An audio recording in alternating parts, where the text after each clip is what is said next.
Welcome to Reddit Aliens. Serious. What is the scariest thing that has ever happened to you that will haunt you for the rest of your life? Please remember to like, share, and subscribe.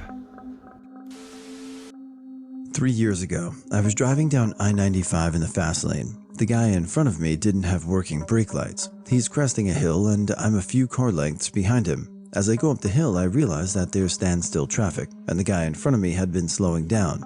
It was too late for me, but I hit the brakes anyway. I realized I was either going to rear-end the guy and create a huge pileup, or I could veer left and hit the Jersey barrier. I chose the barrier. The car did a couple 360s and ended up 3 lanes to the right and staring an 18-wheeler in the face. Somehow I managed to pull the car off into the grass before anything hit me, but if I had waited any longer, I would 100,000% either be dead or severely disabled. I still get nervous driving on the highway for long periods of time and get incredibly anxious if I ever have to slam on the brakes, but for the most part, I'm okay. My dentist made a mistake when giving me laughing gas, nitrous oxide, and gave me far too much too quickly. The nitrous tank he was using was brand new, as the assistants later talked about, and I overheard how he didn't adjust the strength for the pressure difference between a fuller tank and the old one. He left me alone with the gas tank for about 10 minutes, and as a 10-year-old child, I didn't realize the loopy feeling I was getting started becoming abnormal until I was seeing white specks and about to pass out. I started panicking, and the dentist and 2 assistants came rushing in panicking. I couldn't see. I was passing out. I was about to throw up. I had chills and altogether felt like death. The dentist gave me a few breaths of pure oxygen to make me feel better, but that made me feel insanely heavy, albeit more alert and less like death. The assistants were calling out different things, and I distinctly remember one offering me the Pepsi she had in her lunch for the day, and that always struck me as odd, seeing as it was a dental office and Pepsi would be terrible for my teeth. I eventually was grounded enough that I could rush out to the bathroom and vomit, and just shake for a few minutes in private. I went through with the filling that day, but without the laughing gas at all, using solely local anesthetic. When I told my mom this story the other day, she informed me that the dentist said I just had a panic attack and nothing actually went wrong. That pisses me off so much, knowing that he covered up his mistake by using my panic disorder. My mom sides with me as she remembers how much that day screwed me up. But as it was 8 years ago and there's no evidence to take against him, nothing can be done about the malpractice. I'm now much more weary of dentists, and I can no longer use nitrous without feeling like throwing up. The story doesn't seem as terrifying when written out, but that feeling of dread that came from feeling betrayed by my breathing haunts me. That's just terrible. That a doctor could use your own condition to shame you. Shame on him or her. That's just absolutely horrific. I'm sorry. The armor company I was in was assigned to guard a bridge on the night a big convoy of trucks carrying JP4 fuel was going to Camp Carroll to Quezon along Route 9, 1971, Quang Tri Province. I was in the ANPPS radar team guarding the bridge. I had 3 one-hour watches on our set, so I went to sleep early. 2 guys from a personnel carrier dismounted an M60 machine gun and set it up in a shallow 8 or 9 inch deep dish around 40 feet in front of the M48 tank on our end of the bridge. So, like the dumbass new guy I was, I threw my sleeping bag out beside the M60 and passed out, dead tired, expecting to be woken up in 2 hours for my guard mount. I wasn't. I woke up an hour later, lying on my back, seeing green tracers inbound and red tracers going toward the hill in front of me. I was in the middle of a firefight, in a ditch, and alone. Let me say that again, alone. The 2 assholes on the M60 had run back to their M113 at the first shot and left me sleeping, still half asleep. I rolled over on my stomach toward the machine gun.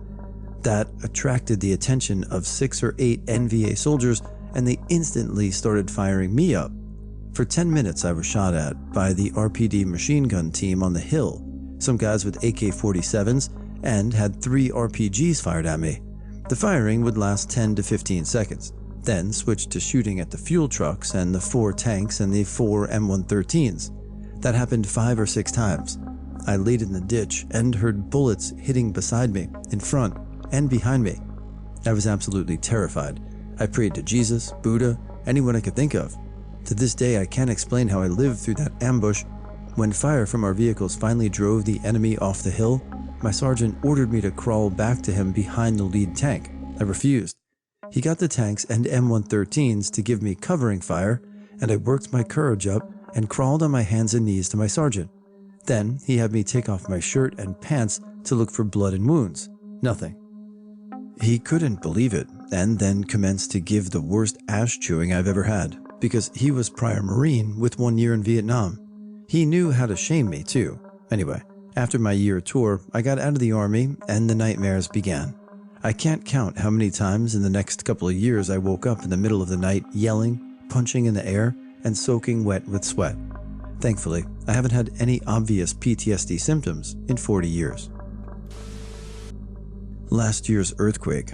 I was on my way to work on the bus when an earthquake started. At first I thought it was something else and not an earthquake because the alarms weren't sounding. But then people started to panic and the bus had to stop. It was an intense earthquake. Then there's a loud crash and the building in front of the bus started collapsing. There was a lot of dust and water. I thought the building was going to fall and crush the bus. I thought I was going to die. People scream, the bus moves really fast to the next stop and we get out. My legs were shaking, and I was sure the city was going to be destroyed. But the really scary part was not being able to communicate with my family and know if they were okay. Public transport stopped working because of the damage in the building, so I had to walk back home. Lots of people were walking. There was a fire nearby, and you could see the smoke. Most of us were walking on autopilot, trying to use our cell phones, but there were connection problems. After what felt like hours, I finally received a call from my mom. She and my brother were fine, but they didn't know about my dad. They couldn't communicate with him. A couple hours later, I finally got home, wishing my dad was there, but he wasn't. They still couldn't communicate with him. My mom was crying and calling him non-stop. My aunts called us asking if we knew something about my dad, but no. I was extremely anxious, the most anxious I've ever been. I was crying while watching the news and seeing all the damage, all the buildings that collapsed, all the people who died and the people who were still trapped. Finally, my dad gets home. We hugged him and cried a lot. He also had to walk all his way home and was as worried as we were because he didn't know if we were fine. The next day there was another earthquake, and when the alarm started sounding, I passed out. It's been a year, and I'm still terrified about another earthquake. I was in a car accident a few years ago where a bus tour blew through a stop sign and T-boned my car. It was a Sunday morning, and I was on my way to get coffee with a friend. I walked away, or just taken away for a checkup in an ambulance from the accident with minor scrapes and bruising, and probably a couple of bruised ribs, but they almost had to cut me out. I had a complete and utter panic attack, and did pass out from at some point while waiting for the ambulance to arrive. What was the most scary was all the potential things that could have happened to me, and all the questions that the EMTs were asking. I remember asking this one guy if he thought I'd be paralyzed. In my panicked state, I thought the adrenaline was keeping me moving. I already had extreme anxiety while driving and with anything medical, so this was literally what I feared most. I can still hear the smashing, see the glass flying, and hear the pedestrians screaming.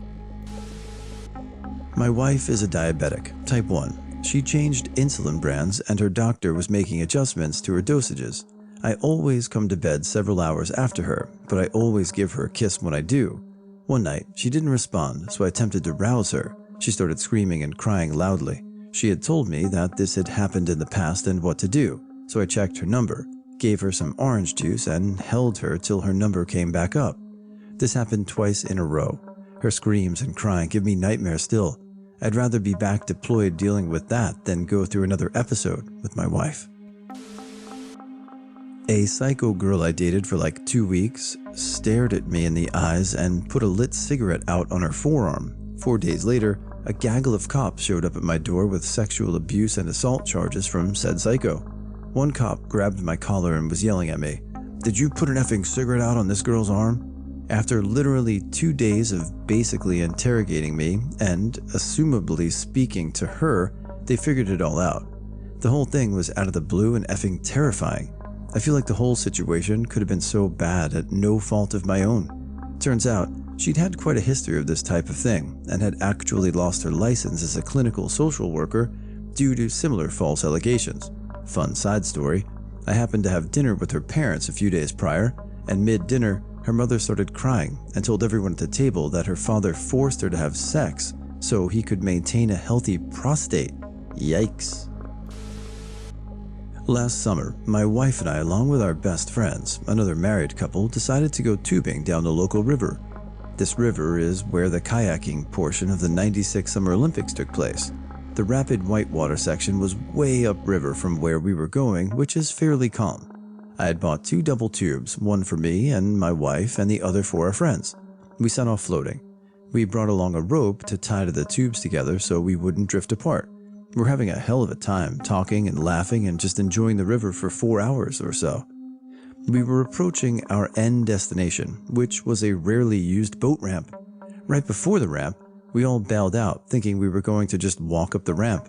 Unfortunately, the water speed picked up there, and we were swept right off of it.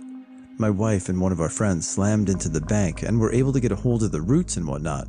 His wife stayed latched onto the tube and was swung into the calm water where she could walk out. I, unfortunately, ended up with the rope wrapped around my waist 3 times and wrapped around a tree stump.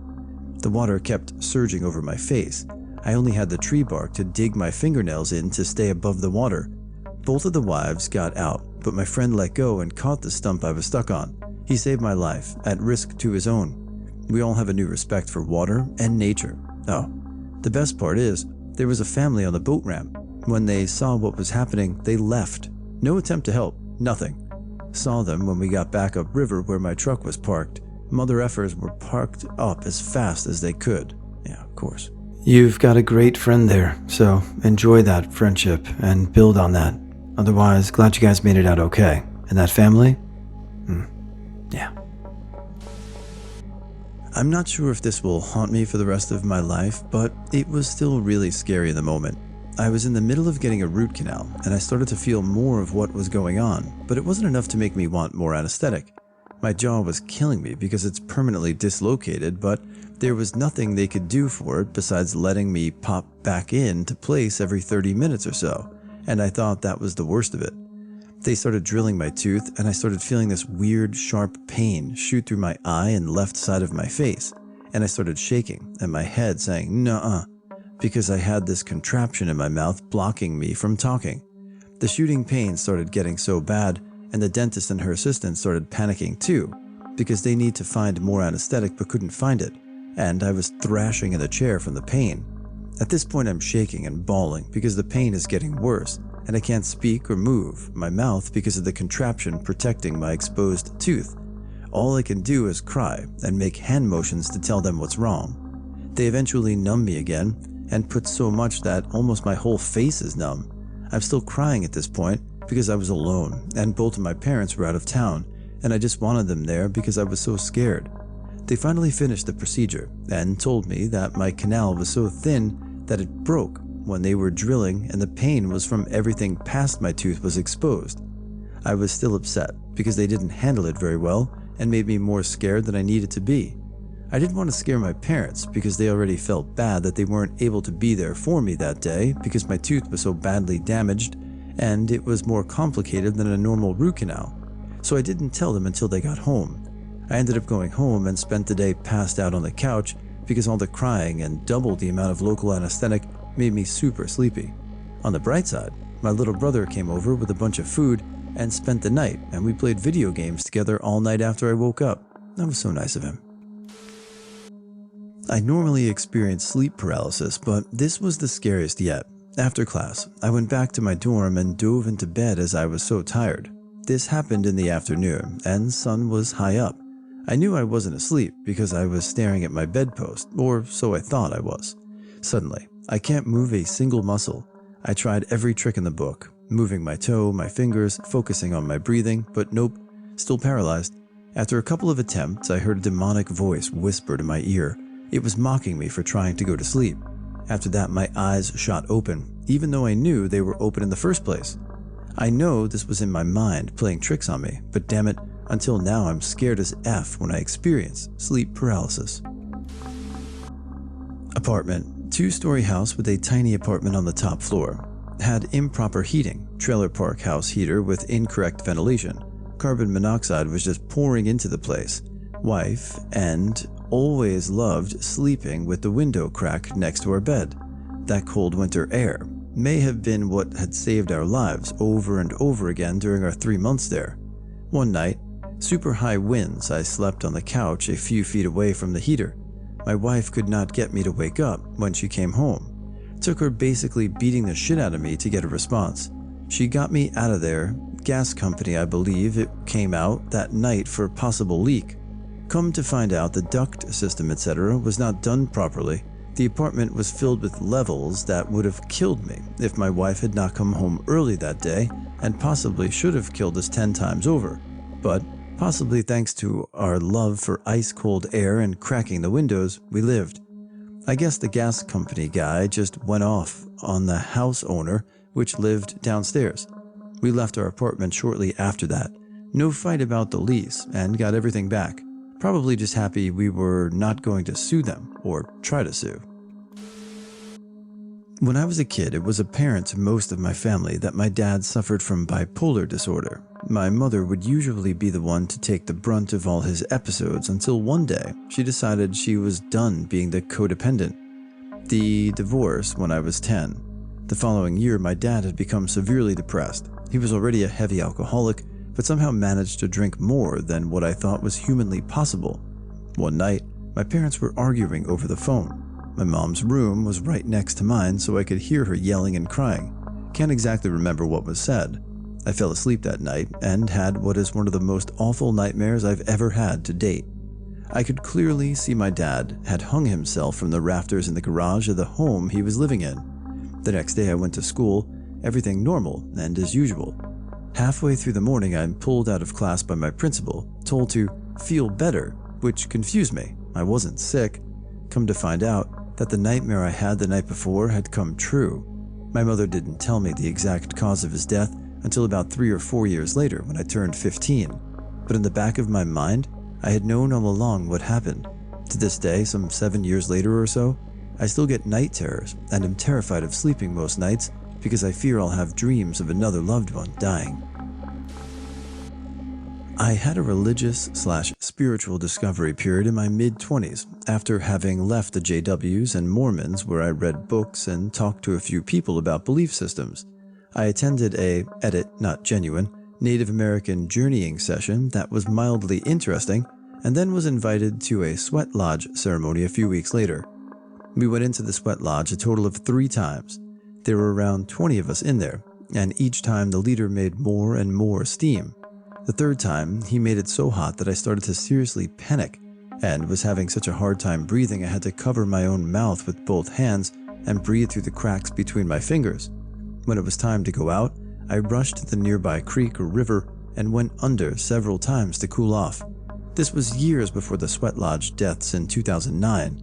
Ever since hearing that story and realizing how much my life might have actually been in danger during my experience, I have to fight off panic attacks whenever I'm too hot. I've heard a few ghost stories from the military in Korea. People say it's because of the suicides there, but my boyfriend's story is the scariest I've heard. One night, he was on night watch in the barracks and stood in front of the only exit or entrance at the stairs. His only job was to make sure no one leaves or enters the floor and write down anyone who uses the bathroom. So, one night he sees a guy walking to him down the hallway, but didn't hear a door open because it was a hot summer night with the doors open. The guy gives my boyfriend his name, number, and walks to the bathroom. After some time passes, the guy never comes back out, so my boyfriend starts to worry because he doesn't want to walk into a suicide. My BF eventually goes to check the bathroom, but no one was in the bathroom. Checked all the stalls, and there's no window to escape from. BF freaks out and runs to wake up someone, lol. My BF said he went to an office in the morning to tell about the situation. The office looks up the name and number and says the guy doesn't exist in the current military, but said this isn't the first time they've heard about this incident. BF said he couldn't sleep in those barracks after that. My last day, freshman year of high school, I didn't have to go to school until 9 a.m. My friend's mother takes me to school and we get McDonald's beforehand. There's a big intersection before you turn left into the school. You have to yield on the left turn from oncoming traffic. This car in front of us, also turning, failed to yield to oncoming traffic, but we were literally feet behind them. So my friend's mother notices a car going 70 towards us, texting and driving, and she flips the car into reverse, and I didn't have time to react at all. And what happens? We were lucky because the car in front of us had been clipped and went rolling. Hearing the kids in the car screaming and the total silence of the traffic when it happened was the most frightening thing to me. All I heard was the mother saying, "Is everyone okay?" No one answers. All but the baby died. Oh. I knew one of them that had passed, and it was just so sad to see it happen. Just hearing the mother screaming and crying, I started crying. I still think about this to this day, that if my friend's mother hadn't put our car in reverse, we probably would have been T-boned and possibly died. When I was a student, I lived in a shitty part of town. There was a lot of crime, cops shot someone in my backyard, etc. I lived by myself at the time and stayed up late listening to music, working on my portfolio. There was a convenience store about a mile away that everyone called the Compton Pilot, and I got to know the people who worked there. After a year or so, I felt pretty safe running in at any hour because cops were sat idling in the parking lot. It was brightly lit on a hill right beside a busy interstate exit. One of the guys who worked there was an amputee. Somehow, we got to the point where we could tell each other horrible amputee jokes. He called me college girl. The store was robbed one afternoon, and he told me about it. Some crazy with a gun. There was still a few cops around, and I said, "At least you're safe now," and kinda nodded toward them. He gave me a look and shook his head and looked at them and said, "Nope." Duly noted, and weird. A couple of nights later, it was late, early, and cold. I was wearing pajamas, but I threw on a huge down coat and headed out for more beer. As I pulled into the parking lot, I noticed there's a cop pumping gas and a guy leaning against one of the glass doors.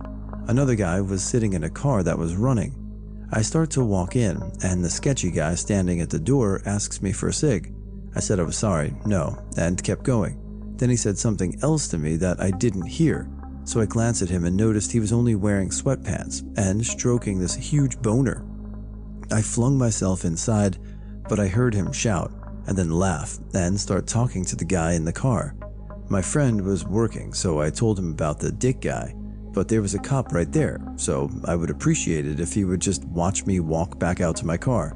He said, "Okay, sure, I'm watching."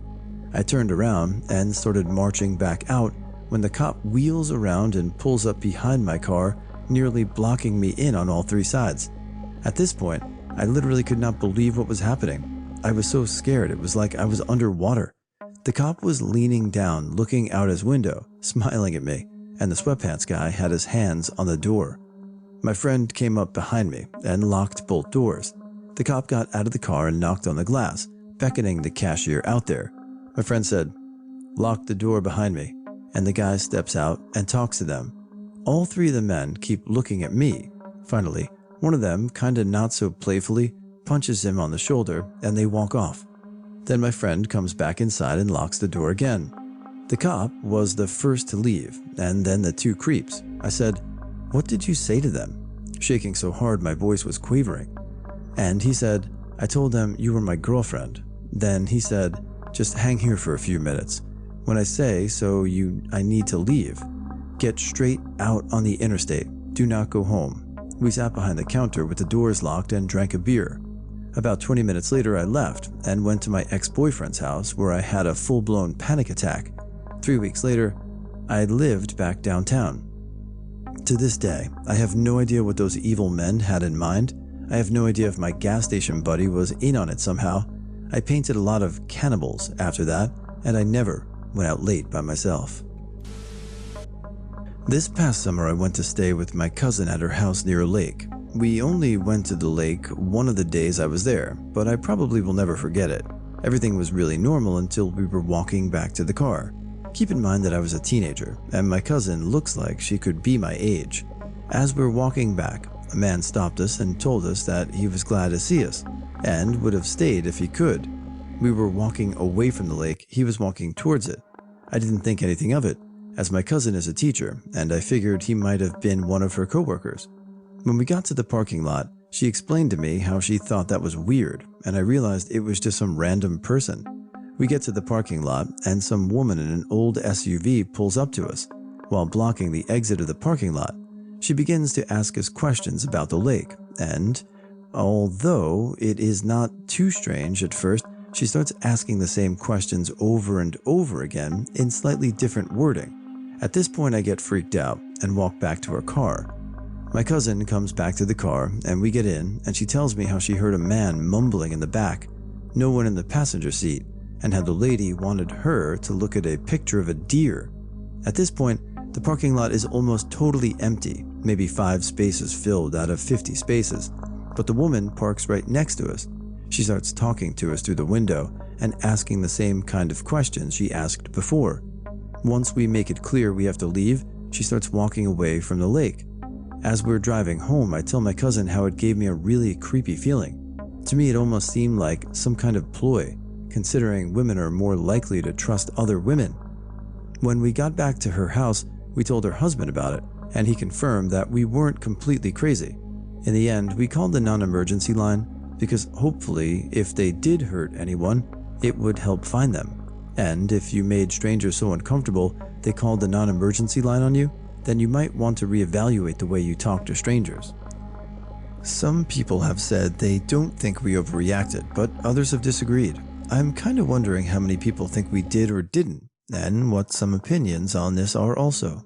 I think in an instance like this, it doesn't matter whether people believe you or not. You followed your gut and you were fine. Maybe it was nothing, maybe it was something bad, but either way, you made it. This is going to sound like a joke, but it genuinely terrified me. He-Man used to be one of my favorite heroes. There was even a time back when I was in kindergarten that I insisted on wearing my suspenders in an X shape in an effort to emulate Prince Adam's style. That all changed one fateful evening though. I had been gifted a battery-operated replica of He-Man's sword, which sported several buttons that would play various sounds and cause the blade to light up. There was also a feature that made the weapon clang and flash whenever you smacked something with it, which was good for seconds upon seconds of fun, at least until your mother shouted at you to stop whacking the furniture. The sword also had a rather nightmare-inducing feature, which I discovered firsthand. In order to turn it off, you had to put the blade through a powering down sequence. However, if the batteries were already running low, it could actually get stuck during the process, which would leave it emanating a pale, ominous glow and a deep, creaky growl. This, combined with the fact that the sword would attempt to power down automatically after a few minutes of inactivity, meant the toy was a perfect device for scaring children who were trying to go to sleep. Here's what happened. I'd been playing with my He-Man sword one evening, when my mom finally got fed up with my antics and sent me to bed. Upon arriving in my room, I put the weapon in one corner of my bedroom, turned off the light, and crawled beneath my covers. That's when I heard it. A low, evil moan drifted through the night, accompanied by a sickly yellow light. I jumped upright in bed and stared wide-eyed at the source of the disturbance. The sword flickered in the darkness, its mocking snarl like a promise of impending doom. I bolted from my room, screaming for my parents. My father, who had only just arrived at home, took it upon himself to first reassure me, then remove the batteries from the haunted toy. You can imagine the horror I felt when the sword kept glowing and growling for a few moments longer, even after the source of its power had been cut off. After that night, I didn't like He-Man much anymore.